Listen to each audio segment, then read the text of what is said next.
धसिला बैतरणी नदी बंध।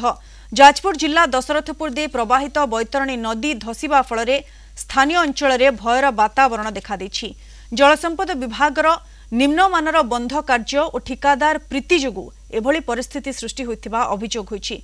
दशरथपुर ब्लॉक गुंठुणीपड़ा गाँ निकटरे बैतरणी नदी बंधरू प्राय 500 मीटर बंध नदी गर्भकु धसी चली जाइछि। फल निकटस्थ ग्रामवासी समेत आखपाख पंचायतर जनसाधारण आतंकित हो पड़िछन्ति। एठारे समुद्रर जुआर सीधासलख भाव नदी को आसुछि।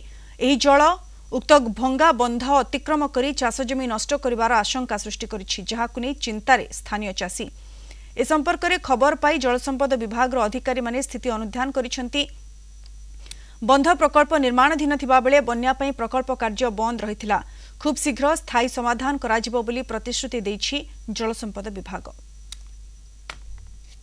किमिति बिल हम से चक्कर बिल करी से माने कौन कर काम को प्लेन देखला बेलू सुंदर कर दौरान किंतु भीतर पत्थर रोनी जहाँफल के 3 बार है बन्या समय भी होता आम से दृष्टिगोचर प्रशासन दृष्टिगोचर करूँ पेपर नहीं भी देखलु जहाँफल कि सी से रिपेयरिंग करे किंतु पानी छाड़ पर बंधटा एक बार दबी जाइए पाखर बोधे 20-30 मीटर दूर घर अच्छी आउ थरे खंड पानी माड़ खाइला माने से घर भी गड़ी पड़ो।